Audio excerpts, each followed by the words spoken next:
In the shocking turn of events, as we saw in the Justice League Crisis on Infinite Earths Part 2, it was Psycho Pirate who indulged and sort of coerced Supergirl into attacking Monitor, setting pretty much everyone on the path of doom. But who is this Psycho Pirate, and what are his motives? This is what we are about to find out in this video, where we cover all the bases about his origin and his anatomy. So get comfy, people. It's about to be a bumpy ride. Before we go into our explanation, we have a very small request. If you like our content, please support us by subscribing to our channel. This is a small click for you, but for us, it means a lot. Thank you. Let's begin.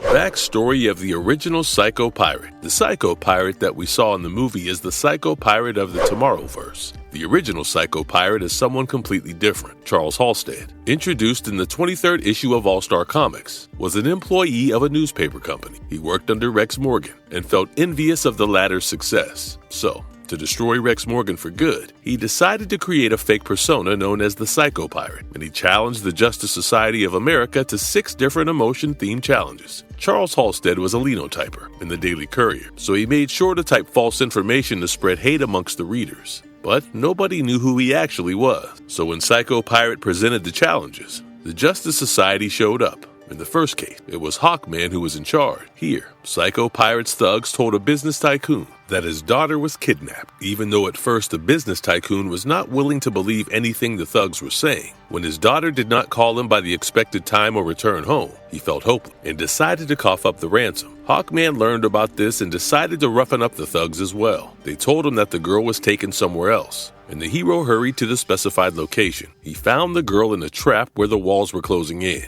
using whatever he could find in her purse. Hawkman stopped the trap and saved the day, only to realize the girl was never kidnapped in the first place. She was simply on a date with a guy she liked who happened to be a thug. As convoluted as this case might be, pretty much all of the Justice Society members had to go through such deeply emotional and convoluted cases of their own. Everyone managed to foil the plans of the Psycho Pirate except for Adam. Adam was in charge of a case that dealt with despair. Adam was with Rex Morgan while all of his teammates had gone out to solve their own cases. Throughout the day, various bad news reached Adam via Rex and his men. When a radio message popped up stating that all the members of Justice Society were kidnapped, Adam could not wait anymore. He decided to go after his friends to the supposed location they were kept in. When he saw his friends behind bars, Adam fell into despair. But before a henchman could execute him, Adam snapped out of it and decided to fight and do his best to save his friend, even if they thought it would be useless for him to fight. When Adam decided to fight, he figured out that the people he thought were his friends were actually just actors. He also noticed Charles Halstead there, which helped him put 2 and 2 together. Realizing that his ruse was up, Charles shot at him, hoping this would be the last time he would see him. But nope.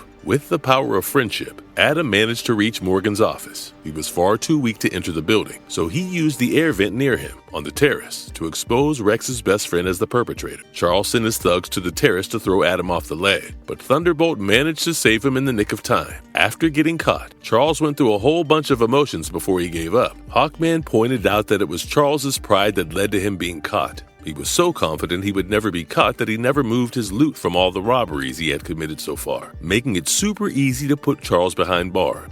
Roger Hayden, the second Psycho Pirate. I will give credit where credit is due. The concept of a villain who used his knowledge about human emotions to get the job done was a superbly interesting idea. That is why Charles Halstead was not the only one to ever hold the mantle. In the 56th issue of Showcase, we see the mantle of Psycho Pirate being taken over by a new candidate, Roger Hayden. When Charles was in prison, Roger was his cellmate. He told Roger everything about what the intricacies of human emotions are, what causes them, and how to manipulate them. He also told Roger about the fabled mask of Medusa, an artifact that can control emotions with ease. Charles's death wish was for Roger to take the mantle right after him and give hell to everyone who put him behind bars. When Roger got out of prison, he looked into the masks, and to his surprise, he did not have to go out of his way to get them. Turns out, Rex Tyler, the head of a chemical company, had sponsored an archaeological dig. The archaeologist in charge, Kent Nelson, and his wife Enza had managed to find the mask of Medusa, which Rex was showing off at an exhibition, and used the irradiated gas that Charles had mentioned to activate the greedy mask. This mask immediately affected Wendy, Rex's girlfriend, to start taking off all the masks. Using another flick of his lighter, Roger induced the laughter mask, creating a big enough distraction for him to slip away unnoticed. while everyone clapped and cheered Wendy for putting on a show as she made a hasty exit from the exhibition. Once outside, Wendy gave the mask to a homeless person who Roger stole the mask from. Thanks to Charles's research, Roger was able to figure out how to activate the masks with just a facial gesture. And now, powered with these artifacts, he was wreaking havoc in the city. He committed several crimes, and that led Kent and Rex directly to him. They were the first two heroes who fought against this villain. Later, when Roger returned, he had fused all the masks into a singular faceplate, making him an absolute threat. He joined the secret society of supervillain, promising to bring forth the destruction of the Justice Society of America and the Justice League of America. Repeated use of the masks eventually drove him insane, and he was placed in a mental institute. But he did not stay there for long because, during the Crisis on Infinite Earth saga, Harbinger recruited Psycho Pirate as his teammate. Talk about having the worst teammate ever. Psycho Pirate after the Flashpoint. The DC universe also has its multiverses. So, the Roger Hayden we talked about is not the only one. In Prime Earth, there was another Roger Hayden, who at first glance just seems like a regular guy. He seems like a nerd, attending exhibitions and all. But what no one knew is just how maniacal he could get. This nerd managed to dodge all security personnel and get his hands on the Medusa mask, becoming the Psycho Pirate we have grown so accustomed to. But there was more to him than meets the eye, you see. This reality was created when Dr. Manhattan tampered with the timeline. Brainiac, the intergalactic creature with a hobby of collecting worlds, created a psionic virus, which affected about 20 people in Metropolis. This Roger Hayden fellow happened to be one of them. He ended up with extremely strong psionic abilities, particularly the ones that allowed him to manipulate anyone's emotion. Eventually, when the Crisis on Infinite Earths took place, this Psycho Pirate became unstuck. He became a lone observer at every flashpoint, every crisis. He was there, watching. He watched as realities were destroyed and created over and over again, while everyone in a new reality believed that theirs was the one that was going to set forth how things were meant to be. Psycho Pirate was the only one who knew the truth. Such heavy knowledge eventually broke Roger mentally, even though it did not seem like it at first glance. He led his life, hiding away and scaring most people to death. Eventually, he was given a better choice by Batman, but did he take it? We do not know. You like me. You know your powers won't work on me, Spectre. The backstory of Psycho Pirate in Tomorrowverse. The movie series introduced us to a new iteration of Psycho Pirate, and I would say this version is far more messed up than the ones we have discussed so far. This version of Charles Halstead, since his birth, had the ability to feel others' emotion. He had a high level of empathy, which effectively came back to bite him in the ass. His parents were not the most loving and often had fights, which indirectly affected Charles himself. Eventually, his psionic powers developed, and his emotional outbursts hurt his parents. This earned him a spot in a faraway boarding school in Bavaria. While one may have thought this life would be better, Charles had to disagree. 100 boys in close premises was a recipe for disaster. He felt all their hatred, their distrust, and anger as they repeatedly attacked him, bullied him, and pushed him around. While the experience was painful, one good thing that came out of it was his powers manifested early enough. During one such bullying session, Charles used his powers to turn one of the lackeys against the main guy who was bullying by stabbing him with a pitchfork. Charles learned that negative emotions were the easiest ones to manipulate. He started experimenting with the reach of his powers, and given how far away his school was from the nearest town, no one had a clue what was going on. When the Third Reich started rising in power, people came over to the school, and what they saw was horrifying enough. The ceiling was decorated like chandelier, and the bodies of students and teachers were what Charles hated. The rest of the group was turned into his loyal slave. Seeing how brainwashed Nazis already were, it did not take Charles long to climb the hierarchy ladder and become a naval commander for Germany. He specifically manned ships that did not look like it was meant for war. The ship would flash Mayday signals at the Allied powers, ships nearby, and the moment the ship would get closer, the cannons would come out, destroying the ship. This life was pleasurable for Charles, but nothing good ever lasts long. His ship broke apart from the inside during a storm, and Charles was forced to survive the wreckage in a lifeboat with a few of his crewmates. However, why would he keep them around, especially when the lifeboat was sinking? He used his powers and made the men happy as they drowned to their deaths in the stormy ocean. As he drifted through the ocean aimlessly, Charles decided to reach out with his mind one more time, and he struck gold. He managed to reach out to the sea people of Atlantis. They took him to the Sea King. At first, the Sea King resisted Charles's powers, owing to his mental fortitude, but eventually, even he was weathered down. This whole Nazi Atlantis scheme sounded like it had a lot of potential, but when it fell through, Monitor called upon Charles to be a part of his group. Charles was persuaded by the evil tongue of Anti-Monitor right after he got a fraction of Monitor's endless power, making him stronger than ever. With his abilities, Charles managed to coerce Supergirl into killing her adoptive father, making it clear that Tomorrowverse's Psycho Pirate is out to be the most psychotic of all the iterations we have had so far of this character. Personally, I would have to say that it was a very nice touch, showing us just how obsessed Charles was with pirates. Finally, the inmates are running the asylum. Not for long. As other notable appearances, we also see Psycho Pirate in the Arrowverse, when John Deegan opened all the cell doors in Arkham Asylum to cause a distraction. Roger was one of the inmates who had escaped. He hit Barry with a handy-dandy candy cane and rode away, only to be stopped by Batwoman. Deegan was again admitted to Arkham Asylum, as you all know, and when he was brought back, Roger became quick friends with him. This is where Roger mentioned that the universe would never be the same because the worlds keep dying and living, implying this Psycho Pirate is following the route of his Prime Earth comic book counterpart. This Psycho Pirate is played by Bob Fraser, who does an absolutely phenomenal job at it. We also got to see Psycho Pirate in the Justice League Unlimited. He was a part of the Legion of Doom. He did not have a speaking role in the 2 episodes he showed up in, but it sure was nice to see our titular character in the animated series. Now that we have covered all the bases about his origin, let us get into the nitty-gritty about his anatomy.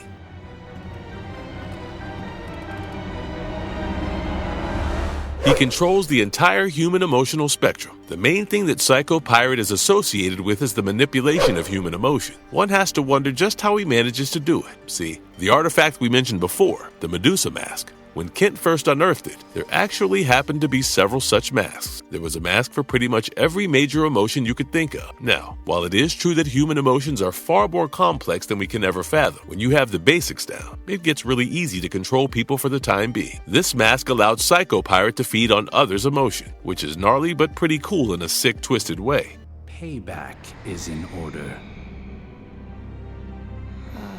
Does he need Medusa mask to manipulate the emotion? Although at first, it seemed like he needed the Medusa mask to manipulate the emotions of people around him. That has been retconned over the years. The Medusa masks are a bunch of golden face plates with a particular expression carved in them. Once that mask gets triggered, everyone around it is afflicted with that particular emotion. To trigger this, a particular type of gas was used by Roger. That is how he managed to get his hands on them in the first place. Later, he fused all of them together into one singular faceplate and sort of connected himself to a mask, allowing him to activate whichever emotions he wished by just a gesture. Now, this is how Roger Hayden did it when he got his hands on the Medusa mask. In Tomorrowverse, what we see is far scarier. See, if you are fighting Roger from the New Earth, you can have this hope of kicking off the map, and then he would be depowered, yes? But when it comes to Roger from Prime Earth or our very own Tomorrowverse's Charles, there is no way you can stop them. Both of them have psychic powers that make it super easy for them to manipulate the emotions of people around them. So, these 2 iterations of the Psycho Pirate definitely do not need the mask. I mean, come on. Psycho Pirate managed to simply coerce Supergirl into believing her adopted father was the problem and had her incinerate him to death. How do you stop someone as powerfully manipulative as that?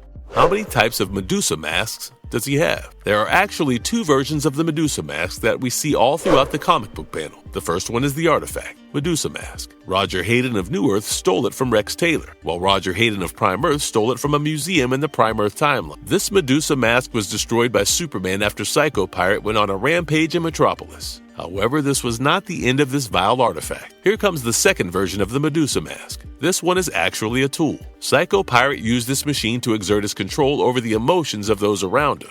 Can he control Superman? As crazy as it might sound, Psycho Pirate did actually manage to get his grimy paws on our Man of Steel and broke into his mind. Let me tell you about that. So after Hayden was affected by Brainiac's psionic virus and got his psychic powers, he was kidnapped along with several others. They were trapped in a psychic prison, and their energy was harvested by the main guy of this operation. Well, gal of the operation, the Hive Queen. She wanted to enslave the entire human race with the powers of the psychics and prepare the world for Brainiac to come and take over. Hayden was getting his powers drained when one day he managed to break free from the prison. He got the Medusa mask from the museum, and this enhanced his already present psychic powers. He took on the identity of Psycho Pirate and decided that he needed to do what should be done for the greater good. The Hive Queen and Hector Hammond both were fighting with Superman to take over Metropolis. Psycho Pirate decided to take out Hive Queen and Hammond himself so that he could free the citizens of Metropolis from whatever was holding them down. He wanted to create a city that was completely governed by emotion. His powers were vast enough to create a citywide riot, which drew Superman to him. Clark at first listened to whatever Hayden had to say. But the moment he started talking about taking over the city and whatnot, Clark realized that this man was no friend. Since Clark was full of doubt and no longer wanted to be his buddy, Hayden attacked Clark with everything he had. At first, Clark managed to save himself by using his heat vision, but soon enough, his mind was taken over by Hayden. Hayden went through each of the psychic walls that Clark had, all his core memories, and twisted them completely, breaking Superman down emotional. This made it easier for him to drain Superman's mental energy, and Hayden kept getting stronger and stronger. However, Hayden did not get to make the city with emotions as he had planned, because Lois Lane, who somehow managed to be psionically endowed, showed up out of nowhere. She, Hive Queen, Hammond, and Superman worked together to get rid of the Medusa mask on Hayden's face and destroyed it, depowering him significantly. However, before he could be caught, Psycho Pirate went into hiding again, not to be found until he decided to show up and create more drama. Can he kill someone by using the Medusa mask? When you learn about the Medusa mask at first, you would think that this mask can only manipulate emotions. There is literally no way this mask can kill someone. Well, you would be wrong. In the 6th issue of Infinite Frontier Secret Files, we see a man walk into an empty building. This building was Psycho Pirate's lair. It was told that if people came and answered Psycho Pirate's 3 questions correctly, he would grant them a fraction of his limitless knowledge. Psycho Pirate confirmed the rumor the man had heard, and the man took a seat across from him. He put on the Medusa mask that lay in front of him. The mask looked normal, but it had traces of emotions on it. The Psycho Pirate asked him the fabled 3 questions. What can we know? What is real? And who are you? The man managed to give good answers to the first 2 questions, but when he stumbled onto the third, the Psycho Pirate decided to punish him. He amplified the terror the man felt several folds, killing him off in a matter of minutes.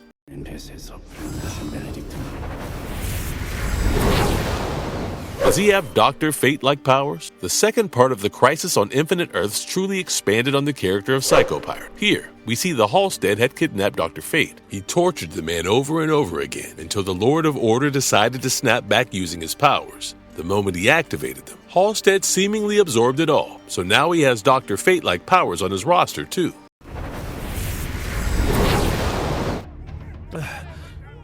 Can he travel through different time dimensions? After he absorbed the powers of the Lord of Order, Halstead was seen moving through different time dimensions with ease. He only had to cast an enchantment spell, and a glowing symbol would appear on top of his forehead. Using that spell, he was able to travel through different dimensions in a matter of seconds. This just makes Psycho Pirate scarier because, oh boy, he is already unpredictable, and now, with the teleportation power, it would be extremely hard to keep track of him. Charles Halstead, originally of Earth 2. You are Does he have different identities on different Earths? Psycho Pirate is a very popular character who keeps going into hiding. No one has any idea where this man goes, and he seemingly stops existing for a while. Well, as it turns out, when he was locked up with the homeless man, he got the power of dimensional travel from the latter. Using this power, Halstead moved from one dimension to another, taking on a new persona each time. The fabled Dr. Spectro and Psycho Pirate turned out to be one and the same. That's it, please! Monitor can amplify his power. Psycho Pirate became a part of Monitor's roster in the first part of the Crisis on Infinite Earths trilogy. In the second part of the film, we see Monitor urge Psycho Pirate to use his ability to send a message of calmness to everyone on the different Earths. As the waves of destruction kept coming by, and the heroes worked super hard to save everyone, it was important that every resident of these Earths remain calm and help out the heroes, not lash out at them in panic. At first, when Psycho Pirate tried to do it, he failed. He claimed that he was not nearly strong enough to control the minds of residents on one planet, let alone several. He said that it would be easier to accomplish if Monitor gave him a bit of his limitless power. At first, the Monitor seemed hesitant, but then he gave Halstead the benefit of the doubt and gave him a bit of his power. Right after getting his hands on this power, Halstead was approached by the Anti-Monitor, who promised Halstead a world of his own, where he would be hailed as a god. But to do that, he had to help the Anti-Monitor, so Halstead changed sides real quick and helped him out instead. With the Monitor's powers, Halstead is able to control the emotion of an entire planet's population, as we see in the last bits of the movie. So, yes, for sure, the Monitor can amplify his power. Stay back. I don't want it. Is he immortal? One might think Psycho Pirate is immortal since he keeps coming back after being absent for a while, but that is not quite true. In the New Earth timeline, when Psycho Pirate took part in the Infinite Crisis saga, he tried to use his powers on Power Girl and Black Adam. However, before his powers could take full effect on them, Black Adam gouged out his eye, and with one swift move, managed to spear Psycho Pirate's head on his forearm. This killed the villain instantly. As his body can be resurrected, then how does he keep returning? Well, for one, it's because he is not Uncle Ben. Also, when the Medusa mask is used on Psycho Pirate, it does not kill him. Instead, it turns his body into an inanimate corpse that can be brought back to life with some help. During the Blackest Night saga, Psycho Pirate's body was brought back to life, and he became the Black Lantern. He used his powers to sway and manipulate the people of Smallville, including urging Connor Kent to attack Superman. Eventually, after Connor is able to escape the effect of the Medusa mask, he steals it and uses it on Psycho Pirate. The mask's powers affected the powers of the Black Ring, and Psycho Pirate was turned into an inanimate corpse. While this was the last time we saw him in the New Earth timeline, I am sure he will be brought back to life when the writers need some more drama. God, open this door. Get me out of here now. Marvelous verdict. Psycho Pirate may have started off as a goofy linotypist who wanted to see his best friend suffer, but by 2024, this villain has gotten quite the glow-up. Jeffrey Arend is the one voicing him in the Infinite Crisis trilogy, and honestly, things could not be brighter for this character. With him as the central antagonist in the second part of the movie, I am super excited to see his character arc in the third movie. Until then, we're all waiting. And if you liked our content, don't forget to leave a like and subscribe to us if you haven't already. Have a good one and be safe. Thanks, everyone.